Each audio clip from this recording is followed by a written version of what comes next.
प्यारे दोस्तों, आज मैं आपको बताता हूं भारत के जैव आरक्षित क्षेत्रों के बारे में या बायोस्फीयर रिजर्व्स ऑफ इंडिया के बारे में। तो आप यहां पर देख सकते हैं कि इंडिया के पास टोटल 18 बायोस्फीयर रिजर्व्स हैं। 18 बायोस्फीयर रिजर्व भारत के पास हैं। और वो कौन कौन से हैं यहाँ पर आप देख सकते हैं।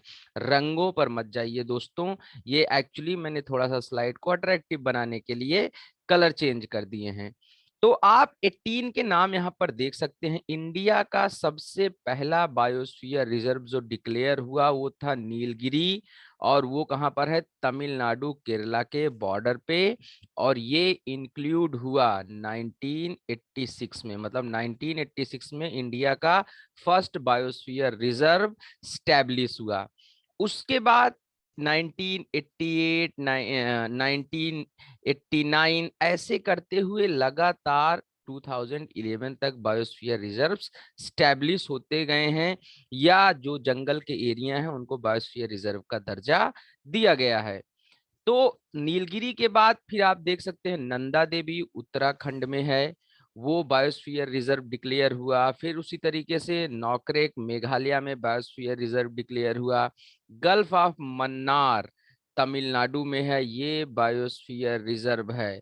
फिर Sundarban West Bengal, Great Nicobar Andaman Nicobar island का पार्ट है, वो भी एक तरीके से कह सकते हैं इंडिया का बायोस्फीयर रिजर्व डिक्लेयर हुआ 1989 में। कह सकते हैं हुआ ही।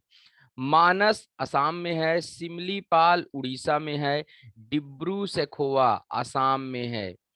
इंपॉर्टेंट हैं ये सारे दोस्तों, याद रखिएगा। फिर दिहांग दिबांग अरुणाचल प्रदेश, पंचमढ़ी मध्य प्रदेश, कंचनजंगा सिक्किम, अगस्त्यमाला कर्नाटक और तमिलनाडु के बॉर्डर पर है। फिर अचानक मार अमरकंटक एमपी और छत्तीसगढ़ के बॉर्डर पे है। उसके बाद कच्छ रीजन भी जो है वो बायोस्फीयर रिजर्व है, याद रखिएगा। और कच्छ कहाँ पर है? गुजरात में है, आपको पता ही। और ये लार्जेस्ट एरिया के टर्म में लार्जेस्ट बायोस्फीयर रिजर्व है इंडिया का। तो ये लार्जेस्ट हो गया और ये नीलगिरी वाला फर्स्ट है। ये दो इंपॉर्टेंट पॉइंट हैं यहाँ पर।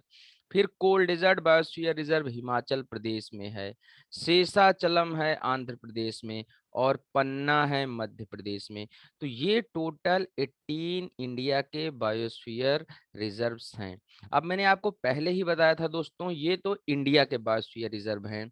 जो man and biosphere reserve programme चलाया गया था यूनेस्को के द्वारा, वहां पर होता क्या है कि इनमें से कुछ को स्पेशल स्टेटस दे दिया गया है, या इस ये हम कह सकते हैं कि यूनेस्को ने उनको वर्ल्ड हेरिटेज साइट में ला दिया है और वो biosphere reserves of international importance हो गए हैं। तो इंडिया के अराउंड 12 ऐसे बायोस्फीयर रिजर्व्स हैं जो biosphere reserves of international importance हैं।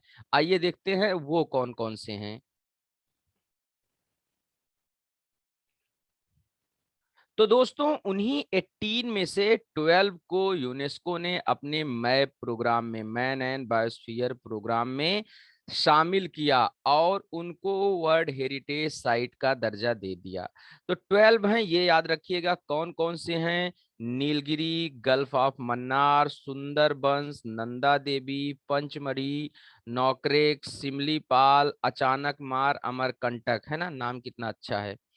फिर ग्रेट निकोबार, अगस्त्यमाला, कंचनजंगा और पन्ना बायोस्फीयर रिजर्व। लेटेस्ट जो बायोस्फीयर रिजर्व यूनेस्को की वर्ल्ड हेरिटेज साइट में आया वो है पन्ना, याद रखिएगा। अभी हाल ही में 2020 में आया है और पन्ना है कहाँ पर?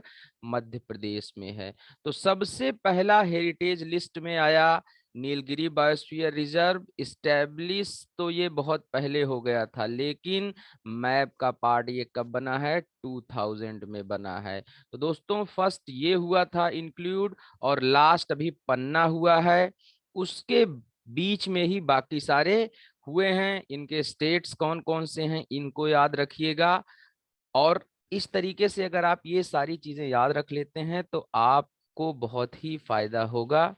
तो दोस्तों आज का मेरा जो बताने का टारगेट था यही था कि आपको बताया जाए कि इंडिया में कौन कौन से बायोस्फीयर रिजर्व हैं और उनमें से कौन कौन सी यूनेस्को की जो हेरिटेज साइट लिस्ट है या मैन एंड बायोस्फीयर प्रोग्राम की लिस्ट है उसमें शामिल हैं। तो आज का वीडियो यहीं पर खत्म करते हैं। Thank you very much guys, मिलते हैं नेक्स्ट वीडियो में कुछ और फैक्ट्स के साथ में।